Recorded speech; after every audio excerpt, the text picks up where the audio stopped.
บายดีทุกท่านเนาะโอ้ยห่างหายกันไปถึงเติบเนาะเออเป็นเดือนช่วงนี้ก็ยังพักเนาะทางวงดนตรีเฮายังทันเคลื่อนได้เนาะก็ย้อนยังอยู่ในช่วงรักษาอ่า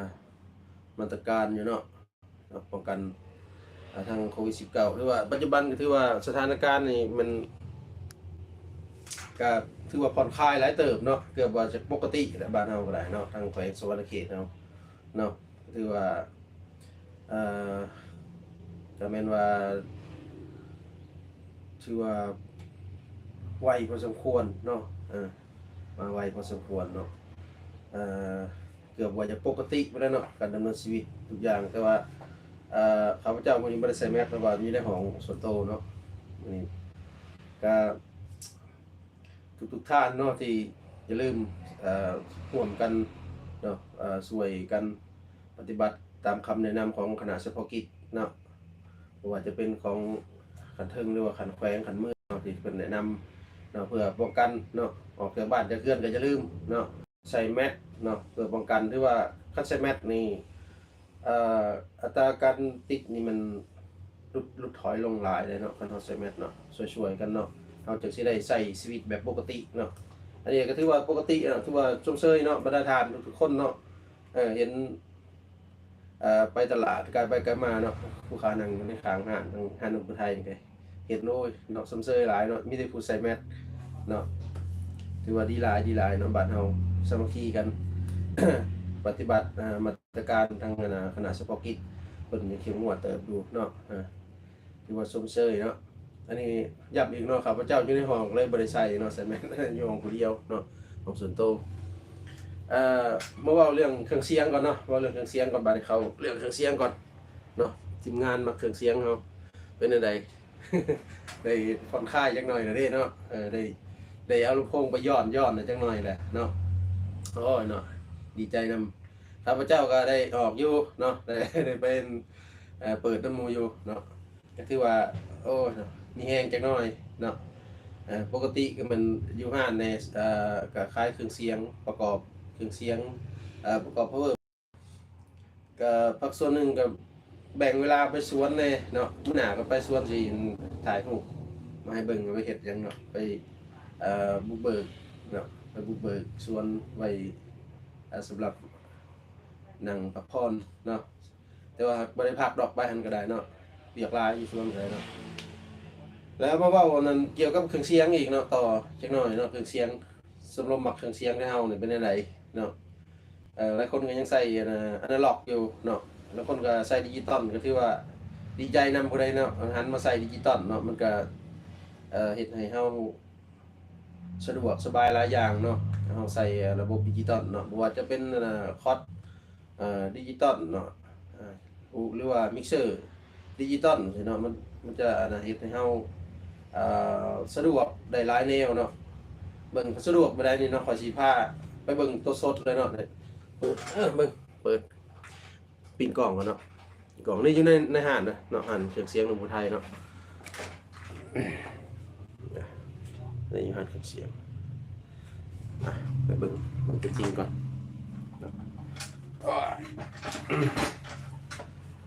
บ่ได้เห็นกันแต่เฮิงเติบเนาะเอ้ยว่างๆก็มากดลิงก์อยู่นี่ก็ได้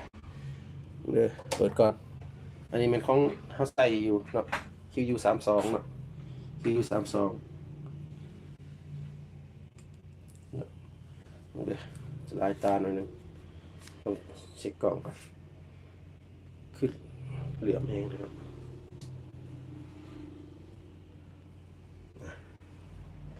นี่เนาะมันจะเป็นยังไงยังมั่วๆหน่อยหนึ่งเนาะเห็นบ่นี่เนาะหน้าตาของมิกเซอร์ QU32เนาะผู้เคยใส่ก็อาจจะเคยเห็นเนาะแต่ว่าสำหรับผู้ยังไม่เคยใส่เนาะมันมีอย่างไงเนาะสะดวกแบบใดเนาะเอ่อมันในตัวมิกเซอร์มันสะดวกวัดทุกอย่างเลยเนาะตัวนี้เนาะสมมติว่าเนาะสมมติว่าเนี่ยเด้อขอชินเบิ่งแปลงกล่องกันจังหน่อยใส่กล่องโทรศัพท์เนาะมันจะสั้นๆนั่นนึงเนาะ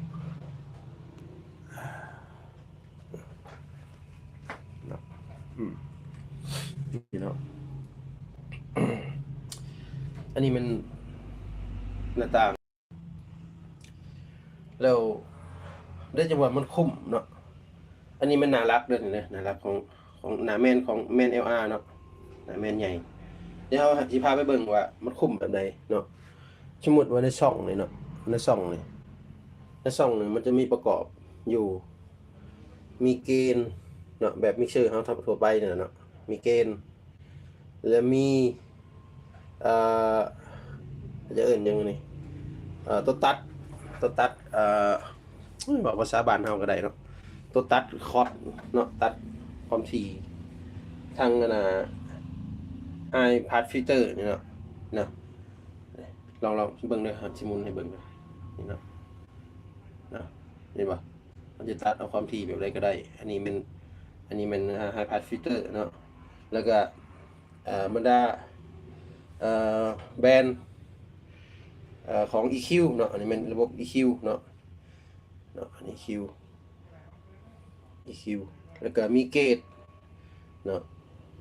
1 2 3 4มีคอมเพรสเซอร์เนาะแพนก็มีคือแบบมิกเซอร์เขาทั่วไปเนาะแพนนี่ตุ่มแพนโอ้ยเนาะมันอยากเฟดๆจังหน่อยนี่นะตุ่มแพนเนาะแพนซ้ายแพนขวาแล้วก็มีมีอย่างอีกระบบไฟแพนทอมในชแนลเนาะคืออย่างนี้เนาะไฟ48 โวลต์เวลาเราใส่ไมค์บางอันเนาะเขาจะเปิดเอาอยู่ในช่องมันเนาะไมค์48ไฟ48 โวลต์เนาะมันจะมาเบิ่งหนามันเป็นแบบใดเนาะอันนี้โมเมนต์เรื่องนี่ของกาวงชื่อนี่เนาะแต่ว่ายี่ห้อของไอเอฮิตเนาะ QU32 เนาะนี่เขากาวงชื่อเกิดไปเบิ่งหนามีอย่างไหนประกอบเนาะแล้วก็มี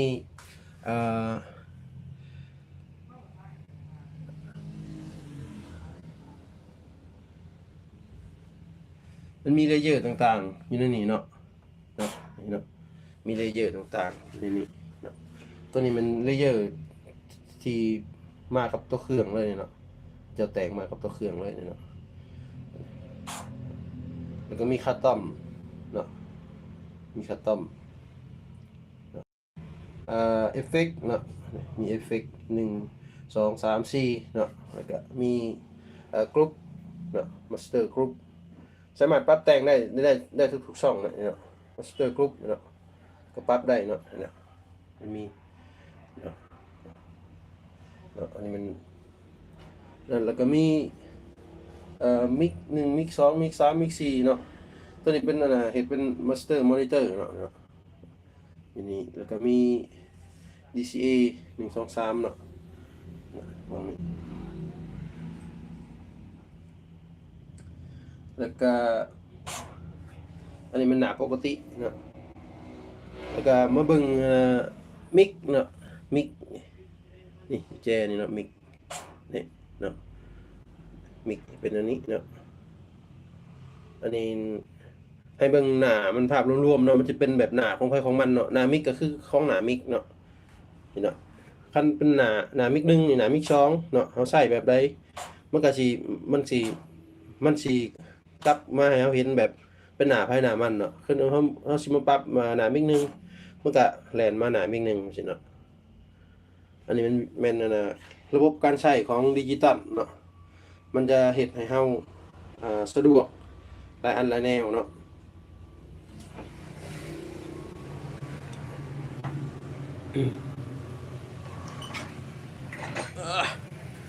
เอาเว้ากันสำนันสั้นๆก่อนเนาะเอาสำนันสั้นๆก่อนเดี๋ยวมันนั่งลงกันจังหน่อยก่อนจัดไพ่เนี่ยได้ไปงานบ่ได้ไปงานเบิ่งว่ามีกาแฟกินผม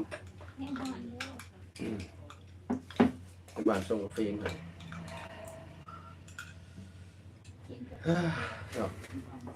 ไพ่กับกันเปิดปึ๊บขัดพิซิโฮเจ๋งอะไรก็ได้